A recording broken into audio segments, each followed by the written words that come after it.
a poner la pantalla. Seguimos en el tema de las decisiones, ya estamos por terminarlo, esta serie, y hoy nos toca ver una decisión más. Decisión número 7. Dice allí: decídete por completar el ciclo. ¿Cuál ciclo? Si ustedes ven allí, hay una flecha que inicia y luego en color como azul fosforescente, y luego está la roja descendiendo, que forman el círculo, completan el ciclo. La azul corresponde a la bendición, mientras que la roja corresponde al propósito y responsabilidad. Hoy vamos a ver que muchas personas deciden no completar el ciclo, lo dejan a la mitad, se conforman solamente con cuál de las dos creen. ¿Cuál creen que más le gusta a los cristianos de hoy día? Todos queremos la bendición, pero muy pocos se animan a ir hasta el cierre del ciclo, hasta completarlo con el propósito y la responsabilidad. Voy a explicar esto a más detalle con la siguiente ilustración. Este es un caso único.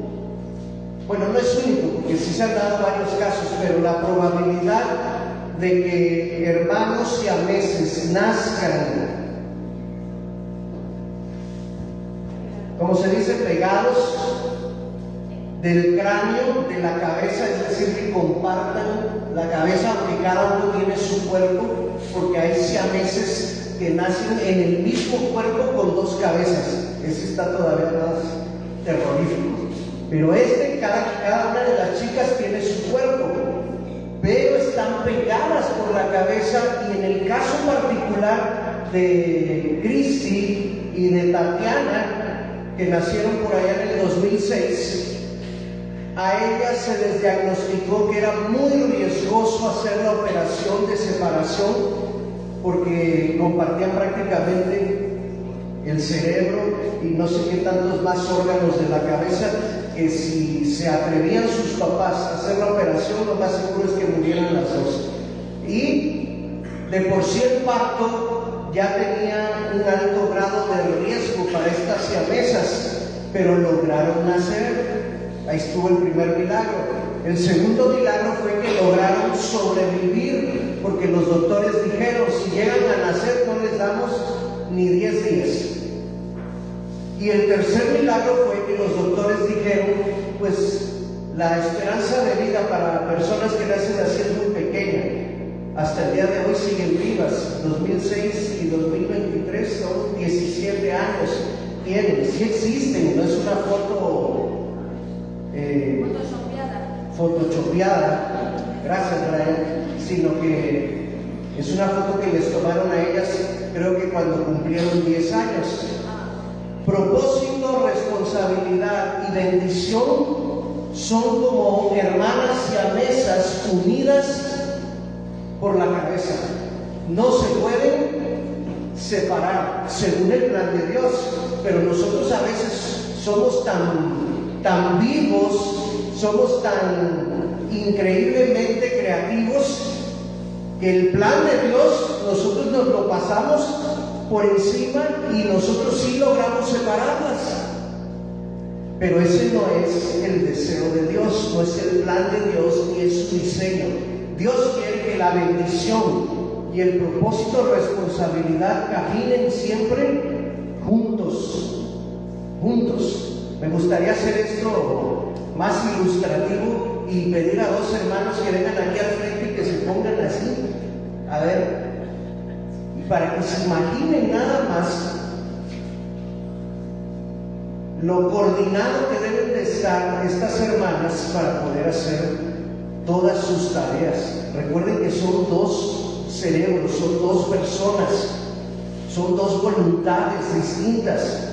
Quizás una dice: yo quiero ver televisión, y la otra dice: yo quiero dormir. ¿Cómo le van a hacer? Hay que ponerse de acuerdo, ¿no? A lo mejor una quiere salir a pasear y la otra quiere quedarse en casa. Una quiere ir al baño y la otra no. Entonces, forzosamente están obligadas a caminar juntas. Dicen los que estudiaron este caso que llegaron a comprobar que no solo comparten la cabeza, o sea, el mismo cráneo, sino que además se ha descubierto en la medida que van creciendo que son capaces casi de pensar lo que está pensando la otra. Es todo un caso de estudio estas cabezas que están ahí en la foto. Pero así es como Dios quiere que la bendición y el propósito de responsabilidad caminen y compartan la vida juntos. Por lo tanto, grábate esto, hermano.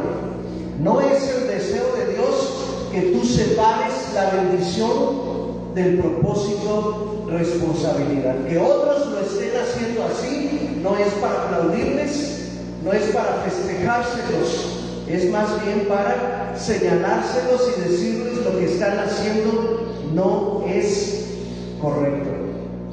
Hay un movimiento hoy día dentro de la iglesia cristiana, dentro de la iglesia moderna, donde se está poniendo un énfasis muy, pero muy fuerte en la bendición. Esto es lo más importante, la bendición. Ven, recibe tu milagro, recibe lo que por derecho te pertenece. No te conformes con menos que la bendición de Dios. Se les conoce como las iglesias de la teología de la prosperidad, las iglesias neocarismáticas, con mucho énfasis en la bendición. Y como a veces estas iglesias no completan el ciclo, pues las señalamos. Y los que estamos dentro del rango de las iglesias tradicionales, conservadoras, históricas, a veces huimos a toda clase de bendición. Nos suena a neopentecostalismo, nos suena a cosas raras y le huimos. Pero déjame decirte algo, hermano. No hay nada de malo en que tú y yo anhelemos la bendición de Dios. Debería de ser, de hecho, nuestra oración. Señor, bendíceme. ¿Sabes por qué? Porque sin la bendición de Dios sobre tu vida y sobre la mía, no podemos cumplir el propósito, responsabilidad. Así que Jabes es un buen ejemplo. Jabes oró en 2 de Crónicas, capítulo 4, versículos 9 y 10. Oh Señor, si tú me bendijeres. Jabes pidió la bendición de Dios. Así que toma esa oración y haz la tuya. El ejemplo de Jacob es un ejemplo a seguir. No te soltaré hasta que no me bendigas, le dijo al ángel, y luchó con él toda la noche hasta el amanecer. Y cuando el ángel se dio cuenta de que Jacob perseveraba, entonces le dio la bendición. Así tenemos que ser nosotros. Sí, hay que anhelar y desear la bendición de Dios sobre nuestra vida, porque solamente ella nos va a ayudar a cumplir con el propósito y responsabilidad. Quiero que veamos el ejemplo de dos personajes que aparecen en el capítulo 2 de Lucas.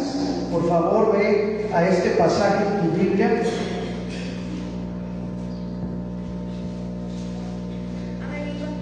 Lucas capítulo 2.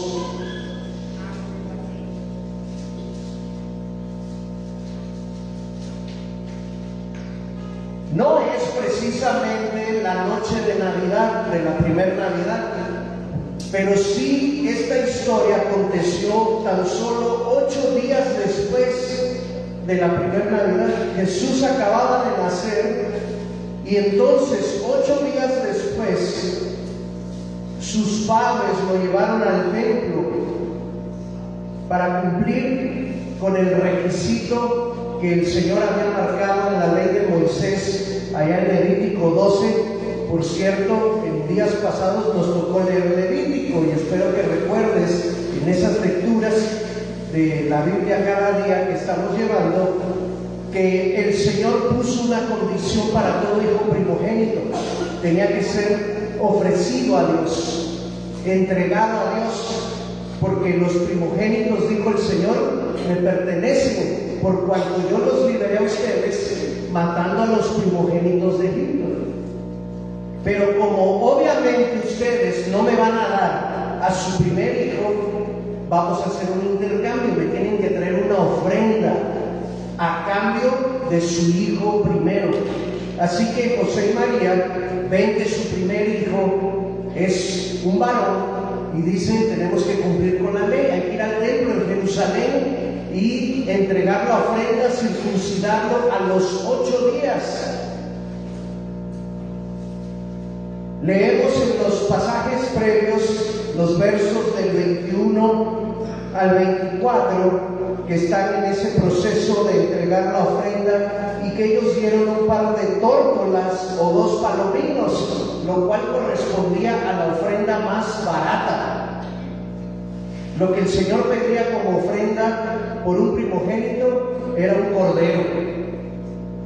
Pero el Señor dice, si la familia es pobre y no puede traerme un cordero, entonces que me traiga 2 palominos. ¿Sí?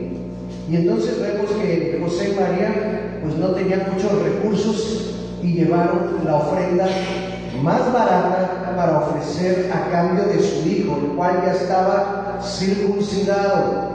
Es allí, en ese contexto de que están llevando a Jesús para la ofrenda por primogénito y también la ofrenda de purificación de María por cuanto había dado a luz, que se da el encuentro con estos 2 personajes que hoy vamos a ver. Y los 2 personajes son contemporáneos, aunque no eran familiares, pero eran personas que amaban a Dios y que en ese momento están allí presentes en el templo, y también nos dice la Escritura que ya eran personas pues de edad avanzada, ya eran unos viejecitos. Vamos a ver al primero de ellos, vamos a ver a Simeón. Voy a leer lo que dice a partir del verso 25, Lucas 2. Y aquí había en Jerusalén un hombre llamado Simeón. Este era un hombre justo y piadoso, esperaba la consolación de Israel, y el Espíritu Santo estaba sobre él. Y le había sido revelado por el Espíritu que no vería la muerte antes que viese al ungido del Señor. Y movido por el Espíritu, vino al templo. Y cuando los padres del niño Jesús lo trajeron al templo para hacer por él conforme al rito de la ley, Simeón tomó al pequeño en sus brazos y bendijo a Dios con unas palabras muy hermosas. Ahora, Señor, despides a tu siervo en paz, conforme a tu palabra, porque han visto mis ojos tu salvación, la cual has preparado en presencia de todos los pueblos, luz para revelación a los gentiles y gloria de tu pueblo Israel. Vemos aquí en la pantalla algunas características de Simeón que se mencionan en la lectura que acabo de hacer.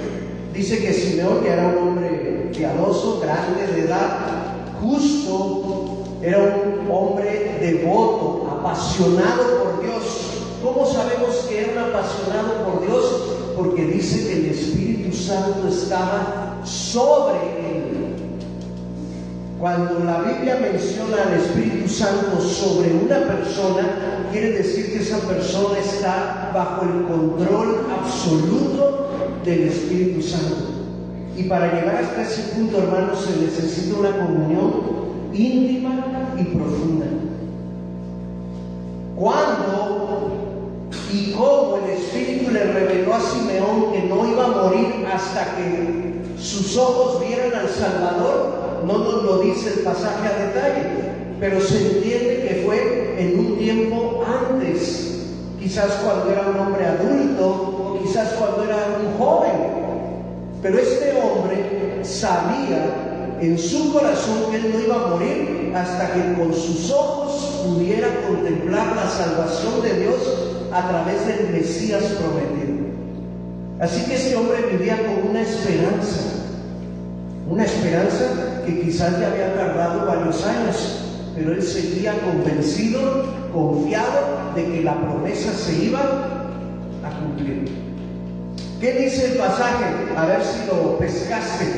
Y ese día que José y María llevaron al niño a ofrecer la ofrenda por su primogenitura, dice el pasaje que el Espíritu Santo movió a Simeón para que fuera ¿dónde? ¿Tenía o no tenía una relación profunda con Dios? Claro que sí, porque pudo escuchar la voz de Dios a través de su Espíritu impulsándole: Simeón, ve al templo.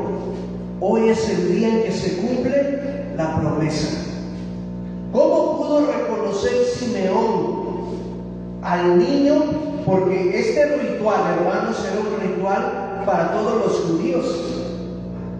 Y yo no sé si en la noche que nació Jesús haya sido el único niño nacido ese día. Quizás nacieron otros, quizás había otras parejas también en el templo con sus niños para presentar la ofrenda. Pero un hombre que tiene comunión profunda con Dios, entonces es dirigido por Dios mismo. Y entonces Simeón va con esta pareja y toma al niño en sus brazos. ¿Puedes imaginar ese momento? ¿Cuántos abuelitos tenemos aquí? Abuelitos, a ver. ¿Te acuerdas el día que te dieron al primer nieto para que lo cargaras? ¿Sí, María? ¿Te acuerdas quién es el primero? ¿Chirel es la primera nieta? Chirel, hermana Nora, usted está más reciente. Cuando le pusieron a Emma ahí en los brazos, ¿qué sintió? A ver, otro abuelo, Lupina. ¿Quién es el primero? Es Brian es el primero, ¿no? Y hasta hoy sigue siendo el primero, dicen los demás. Es el consentidor. Bueno, se debe sentir muy bonito. Ahora, imagínense, este hombre, Simeón, no es nada de ese niño. No es ni su abuelo, no es su tío, no es su papá, no es su pariente. Pero él está cargando en sus brazos al Salvador del mundo, a la promesa que tanto se había tardado en llegar, a la esperanza que lo había mantenido con vida durante todo este tiempo. Es interesante la mezcla de recién nacido con anciano, vida que apenas está surgiendo con vida que se está apagando, porque Simeón sabía que cuando la promesa se cumpliese, ¿qué iba a pasar? Iba a morir. Era su sentencia de muerte al mismo tiempo. Pero ustedes lo ven triste, lo ven apesadumbrado. No, ese hombre está gozoso, está contento.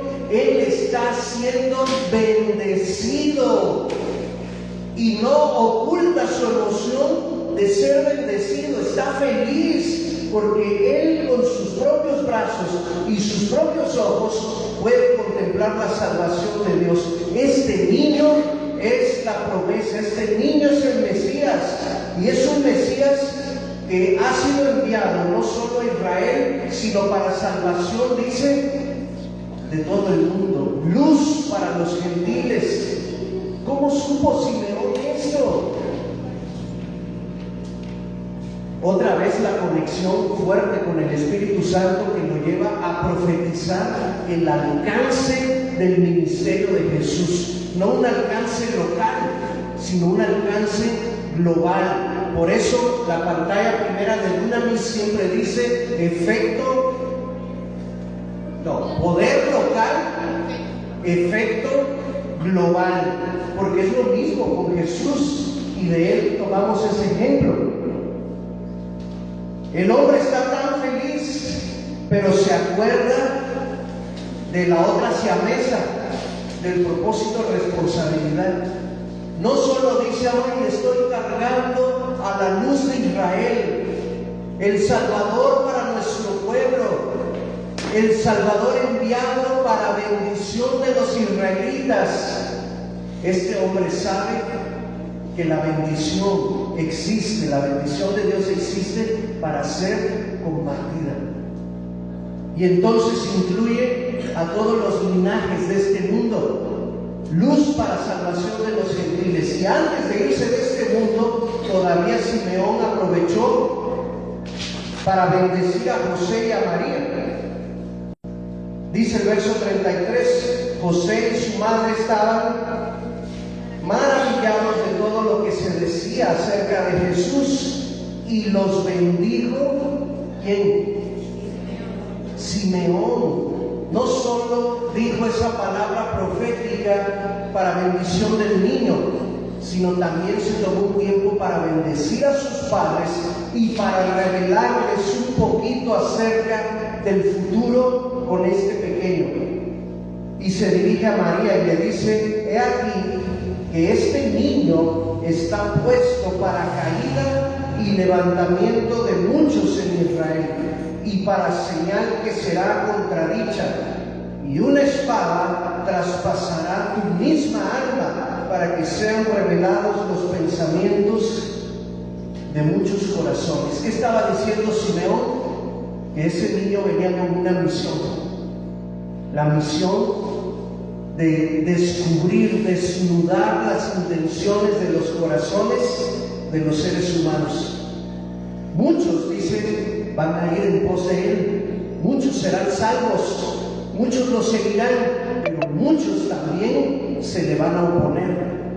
Y tú sabes la historia, ¿verdad?, de cuánta gente se opuso al ministerio de Jesús. Una espada traspasará tu alma, María. Se está refiriendo al día de la muerte de Jesús. Cómo sufrió María como madre la muerte de su primer hijo. Simeón, que su nombre significa el que escucha y obedece. Él es un ejemplo de una persona que entiende que a esas siamesas conectadas por la cabeza no las debemos de separar. No las debemos de separar. Simeón bien pudo haber dicho: a ver, tómenme un selfie o préstenme un teléfono para el selfie, porque voy a ponerlo en mi sala, voy a presumir que mis ojos vieron al Salvador. Y lo voy a guardar como un tesoro para mí. Esta experiencia ha sido tan única que me la voy a reservar para mi corazón. No lo hizo. Ya les expliqué que tampoco lanzó en su profecía una profecía de bendición solo para Israel, sino que incluyó a todas las naciones, entendiendo que la bendición que Dios estaba enviando en el Mesías prometido a través del pueblo de Israel iba a ser bendición para el resto de las naciones. Sigamos como Simeón el ejemplo, decidámonos a completar el ciclo, a no dejarlo a la mitad, porque entonces no funciona, no cumple con el propósito. Allí estaba Simeón orando y bendiciendo a la pareja y al niño cuando surge la otra personaje. Verso 36. También estaba allí ¿dónde? En el templo, Ana, que tenía reputación de ser una profetisa, hija de Fanuel, de la tribu de Aser, de edad muy avanzada, pues había vivido con su marido 7 años desde su virginidad, y era viuda hacía 84 años, y no se apartaba del templo, sirviendo de noche y de día con ayunos y oraciones. Esta, presentándose en la misma hora, daba gracias a Dios y hablaba del niño a todos los que esperaban la redención en Jerusalén. Ana significa gracia, un favor, un regalo inmerecido. Ese es el significado del nombre de esta mujer. Era una anciana de más de 100 años. Me puse a investigar en los libros de costumbres de los israelitas, y dice que en la época de Jesús se acostumbraba que las jóvenes vírgenes se casaran entre los 13 y 14 años. Vamos a poner que se casó a los 13. Dice que logró vivir casada 7 años. ¿Sí?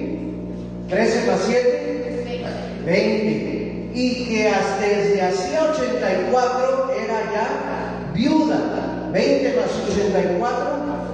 Entonces era una anciana de más de 100 años, ya tenía a lo mejor 104 o 105 años. Era una viejecita, pero era una viejecita que nos da un gran ejemplo.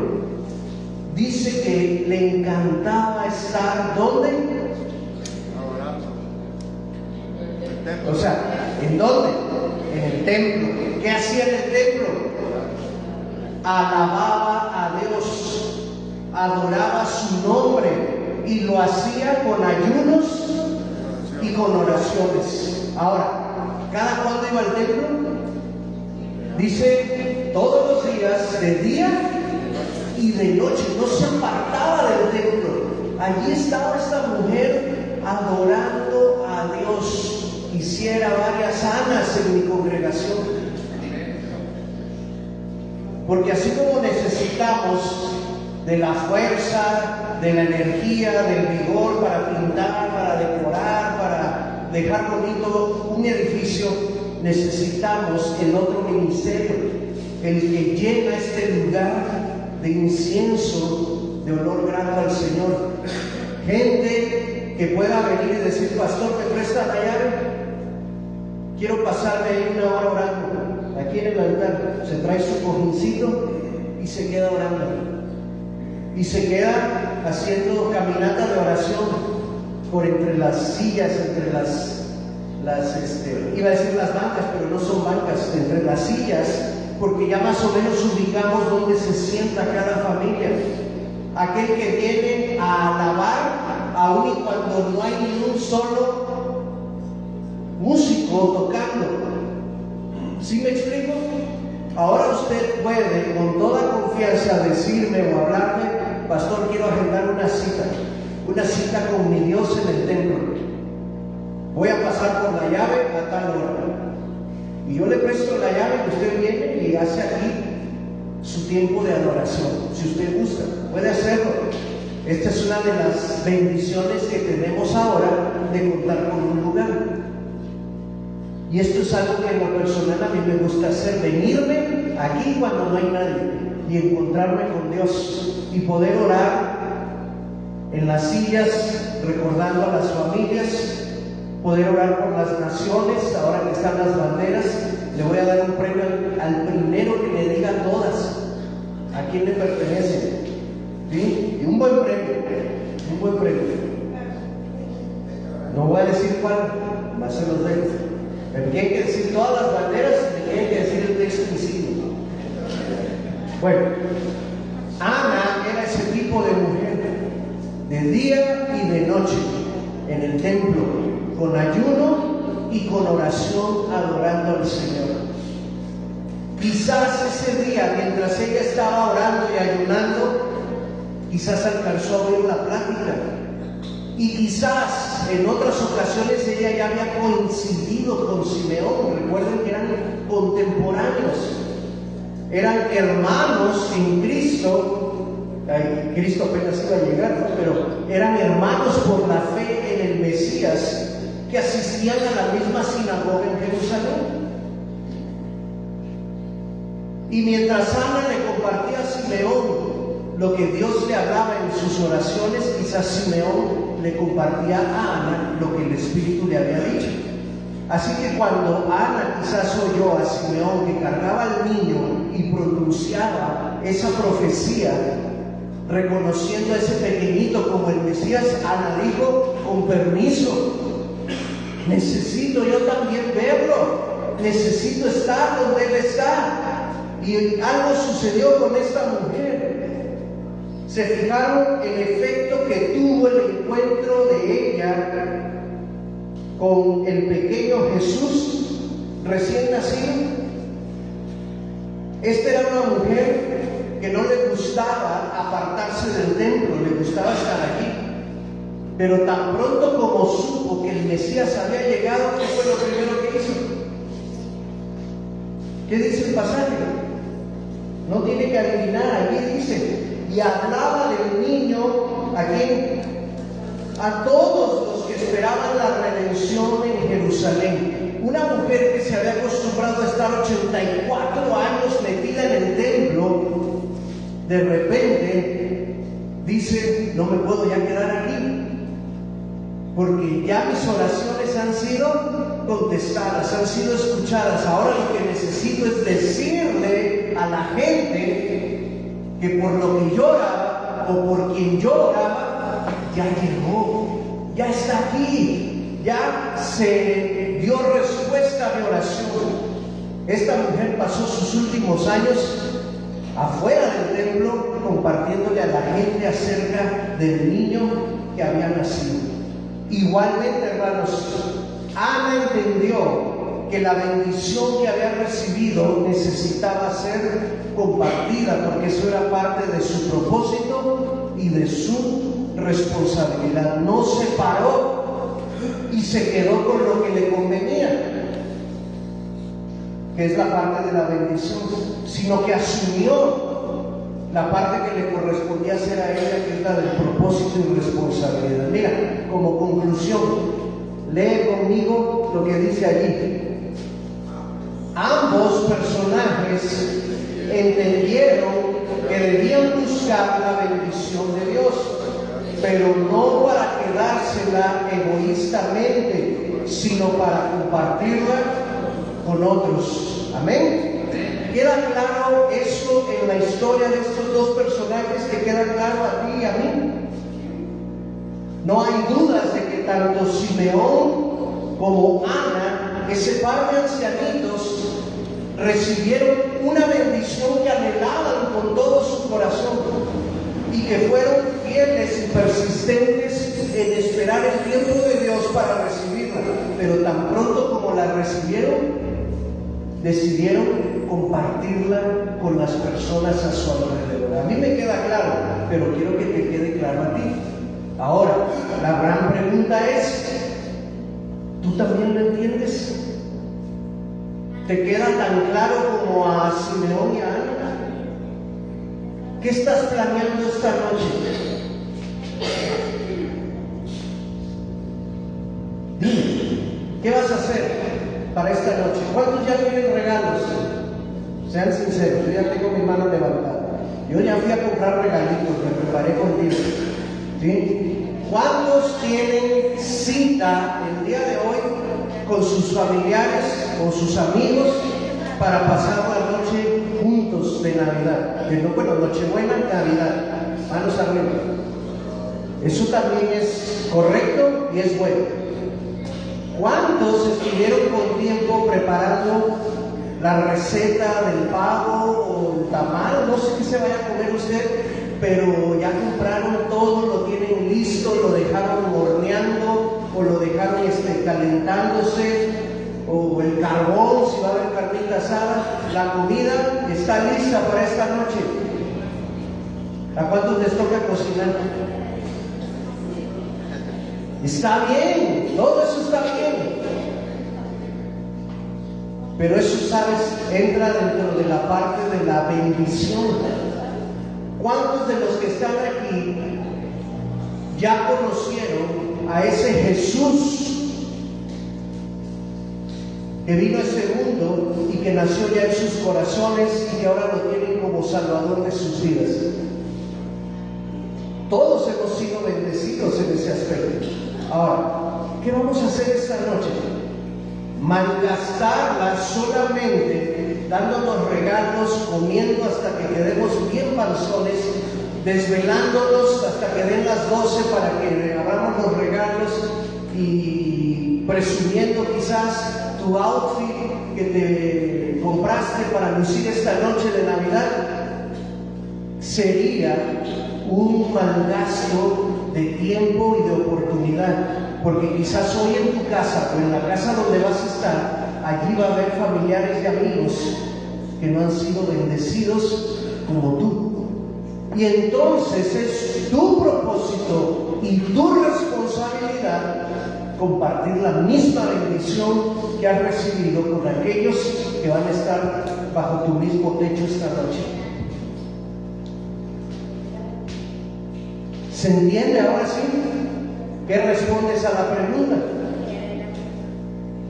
¿También lo entiendes tú? Esto de compartir a Jesús, esto de hablar de aquel Salvador que vino, de que la esperanza ya está en este mundo, de que la promesa se cumplió, no es asunto de solo una noche, de Nochebuena y Navidad, es un asunto de todos los días.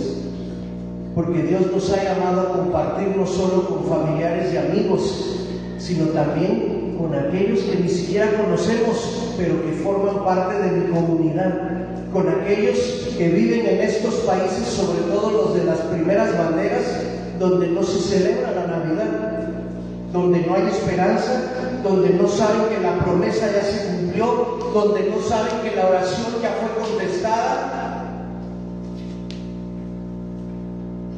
¿Qué vamos a hacer? Si queremos, como Simeón y Ana, ser recordados como creyentes fieles, que supieron recibir la bendición y luego compartirla como parte de su propósito y responsabilidad, imitemos su ejemplo. No te quedes callado esta noche. Pastor, pero es que ahí va a estar mi tía que es catequista. Pues no importa que sea la catequista. Tú comparte del Señor. Pastor, es que si usted conociera a mi familia, para las 8 ya están bien borrachos todos. Déjame decirte que hay testimonio en muchos lugares donde gente pasada de copas tuvo la oportunidad de escuchar el Evangelio y aún en su mareo, aún en su no estar en sus 5 sentidos, el Espíritu Santo hizo un milagro y abrieron su corazón a Jesús. Y algunos de esas personas siguen el día de hoy caminando en el Señor Jesús. Así que no pongas de pretexto eso. Es que no me van a dar chance de hablar. Si eres parte de la familia, en estas fechas se acostumbra que todos digan algo. Pues cuando sea tu turno, en vez de hablar de otras cosas, y yo solo quiero compartir un ratitito, escúchenme, sobre el mejor regalo que podemos recibir todos esta noche. Y ahí te arrancas.